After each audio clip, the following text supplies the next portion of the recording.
All right, yo, we're gonna be breaking down Echo. We're a little bit late on it, but that doesn't matter because if you're already subscribed or you're just tuning in, you came to the right place. Go ahead and hit play, John.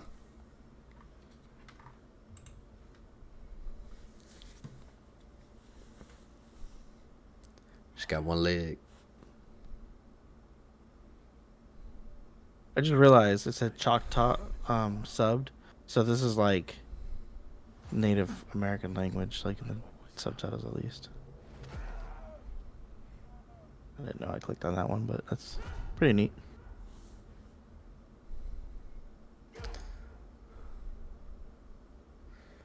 You know what's messing my head up? Pause it. Huh? I know I'm a little late, but like the guy was doing the guy was doing this like if that was good sign language. Well, because he was like, I don't know what you're saying, or some shit like that. Terrible Or he was sign saying, I think he language. was saying, I don't know what you want, or something like that, and then told her to fuck off, pretty much. All So, right. Kingpin's a bad guy, but he's not a bad guy. This guy's a bad guy. Don't be afraid. Yeah, so we know from Hawkeye at least, that Echo's a fucking badass. Definitely.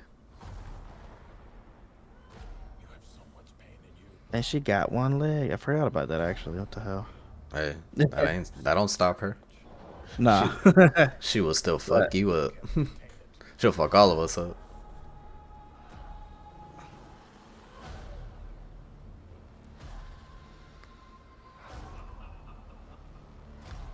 Oh my god.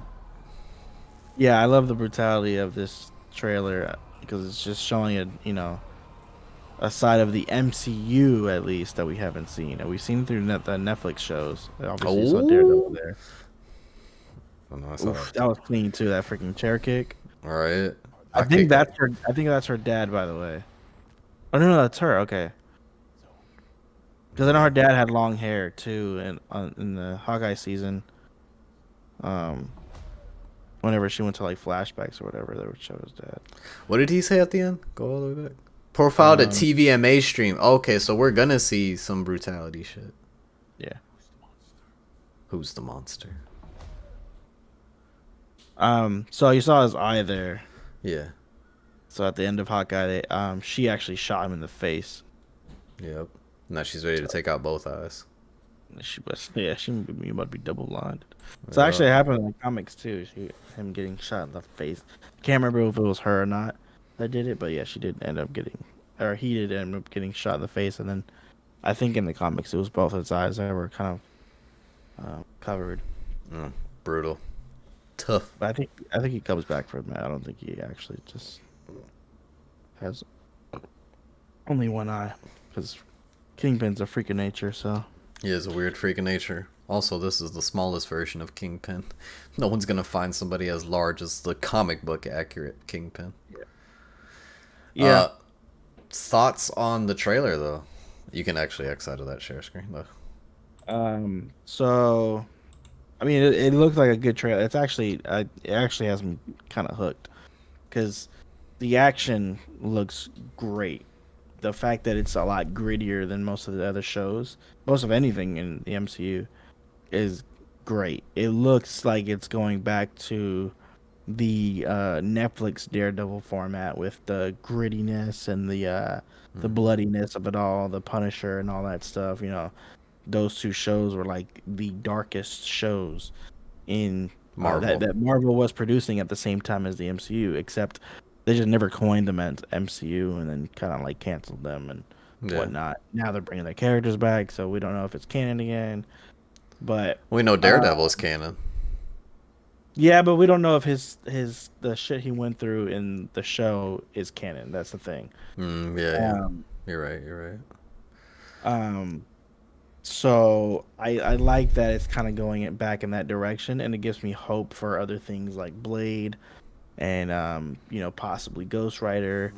Yeah. Anything that's just normally dark and brutal and gritty. Mm. I like seeing that type of superhero stuff as far as Marvel, and they did a great job in Daredevil and Punisher. You know what I mean? I mean, it wasn't all about being bloody and dark and gritty. It was, the stories were a lot more grounded and whatnot, and the action was, phenomenal. Yeah. So this trailer kind of gives me hope that it's kind of like leaning back into that for certain characters and certain stories, and they're not going to be Disneyfied. You know what I mean? Yeah. My thing is that, and it may just be me not having trust in Marvel, is that the thing about it is the downhill started with the shows. All right. Yeah. Just because of what the shows always end up ultimately leading up to, which is nothing. All right. You get a few shows that are good, but they ultimately end up leading to nothing besides, hey, this is a new character. Right. The thing about it, the point of view that I'm coming from is that 80% of the shows are a big flop. The only good show right now that has to do with the big problem, and we were discussing this in the last video, there's a link down in the description for it, is Loki. All right. Now, is this going to be a good show? Potentially. But what is it going to lead up to in the end? Is it going to be a show where it introduces just Echo as a character and that ultimately it's just what's going on and it'll tie into, maybe a season 2 of Hawkeye or maybe another season of Echo, or does it lead into the next Marvel show? What's the goal of it at the end of the day? That's the only reason we're going to be able to determine was this a good show or not. Because right now, trailers, amazing. I like that it's TVMA because, that's for our crowd. And we don't have to worry about, like, oh, Marvel's just going to keep making everything kid-friendly. Mm-hmm. And that's the part that sucks. We can get that type of content anytime we want with DC content. All right? So I will say I think the only two things that we've gotten that close to were Moon Knight and Falcon and the Winter Soldier. Mm-hmm.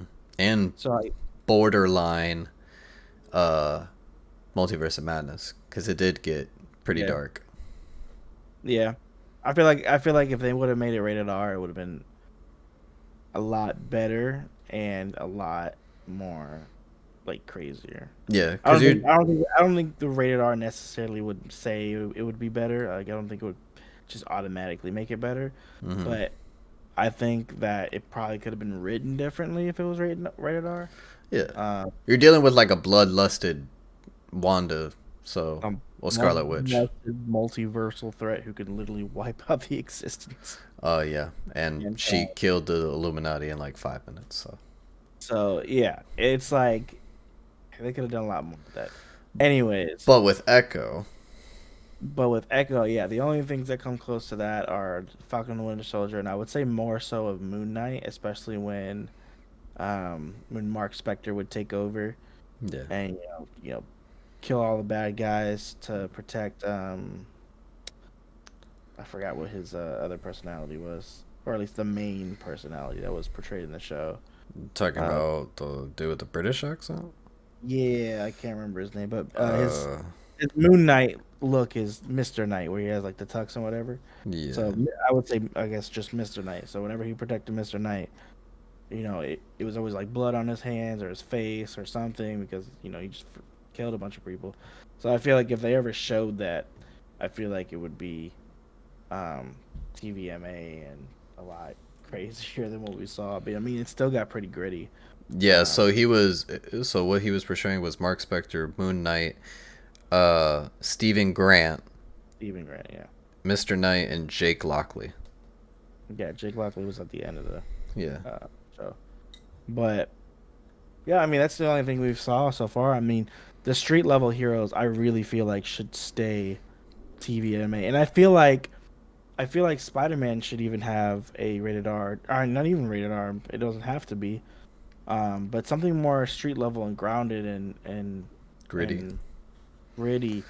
You're saying he should go dark?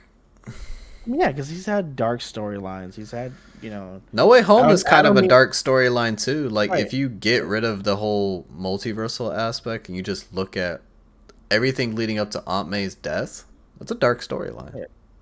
Yeah. So it's like, I think between the Spider-Man, I think Toby has the darkest storyline, or at least 100%. the grittiest one. And Two and I three, mean, yeah, gritty. yeah, I mean, we saw people get vaporized with freaking pumpkin grenades, like just straight up bones, just crumple. Right. It was very goofy if you watch it now, but back then you're like, oh my god. Like, is this not rated R? But I mean, I feel like street level heroes should always kind of like keep those gritty stories because they one, they give us good content. Two, the stories are usually fleshed out a lot better, especially if they're going to be shows. Um, Three, it appeals to the crowd that's going to make the time to go to the theater and, give you more money. Because at the end of the day, it's like families have Disney Plus just to have Disney Plus, and at the end of the day, you still need kids to go and watch it. But if parents are going to stop kids from watching that type of stuff, then that stops their money.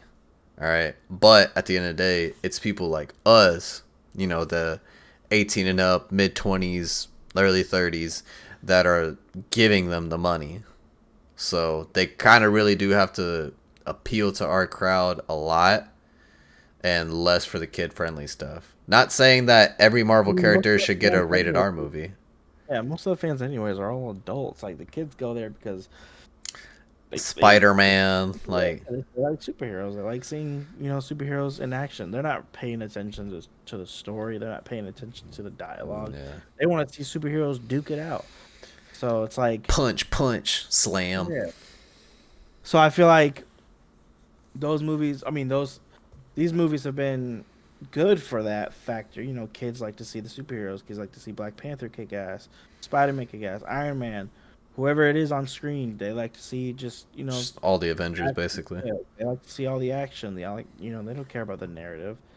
So Hmm. it's like I feel like that's where they got lazy. Where it's like, all right, let's just put out all these characters and showcase what they could do, and it's like all these stories have been just kind of flat.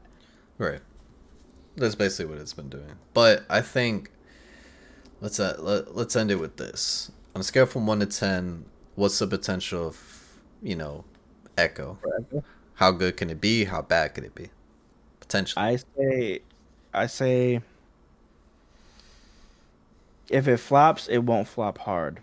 I feel like if it flops, just because a bunch of fans are just tired of the shows or whatever, or um, and a lot of people don't like hearing it, but female led, because Yeah. obviously the most hated show is a female led show, She-Hulk. Granted, it just fucking sucks. Yeah. Um, Put the but female lead Miss, aside. The show sucks. but I personally think Miss Marvel was good. So it's like the female led shows aren't bad, or anything female led isn't that bad. Black Widow wasn't that bad. Yeah. I mean, And Wakanda Forever, which was female led by. that movie was phenomenal at It was least. phenomenal. And it was female led. So yeah, but I feel like there are going to be those people that are just going to hate on it just because it was female led. Yeah. Um, So 1 to 10. so 1 to 10, I think if it flops hard, it'll be at least a 6. Oof. If it's really good, I would say like a 9. If it's really good, it's a 9. All right. Yeah, So I'll just average it out. A 7. Your yeah, potential is a 7. 7 or 8. That's what I'm giving it I'm going to from the give trailer. it. I mean, we are seeing Daredevil again, so you got to take that in consideration. I mean, he's Right. But doing. the last time we saw Daredevil, he was in the worst show. So, Yeah, and that worst show's best episode. yeah, on the So worst show's best episode. Um, I'm gonna give it a 6 because I don't know if there's gonna be slow episodes, or I don't know if the pacing is gonna be slow, because we can see a whole lot of action. And I'll be honest, before even She-Hulk, and I hate trying to bring up She-Hulk, but damn, that's such a bad show. Before She-Hulk fully came out with its seasons, the trailers did not look bad. They no, looked good. yeah, Same this thing one. for all the other shows. Like, everything looked good, but there were slow episodes in all shows. All shows had a slow episode. If they have slow episodes in Echo, right? Because how many episodes is Echo gonna have? I'm assuming 6 because that's all they ever want to put out is 6 episodes. Echo, I'm thinking Marvel enough. episodes. Echo will have how many episodes will Echo have? Echo will only have 5 episodes. 5. Wow, they cut it down. Yep, they cut it down So to 5 episodes. So maybe that actually helps. That actually helps the score a little bit. I'll give it a 7 as well because in 5 episodes you cannot have a single filler episode. Then I suppose. yeah, there's no way because in 5 episodes, like, what are you gonna do? I mean, I Your think slowest episode should be episode 1. yeah. I mean, I don't think they'll have filler episodes, but I feel like there'll be plenty of filler moments in between episodes. Yeah, like filler moments. That's Like, 'cause fine. obviously we're gonna see flashbacks because they showed, her when she was younger, Mm.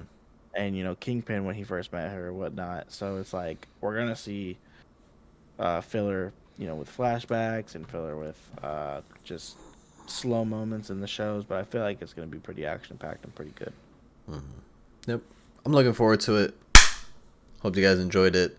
Leave a comment down below on your honest thoughts of, the Echo trailer. Are you guys going to like it, or do you have your concerns about, if it's going to be a good show or not? Let us know about it.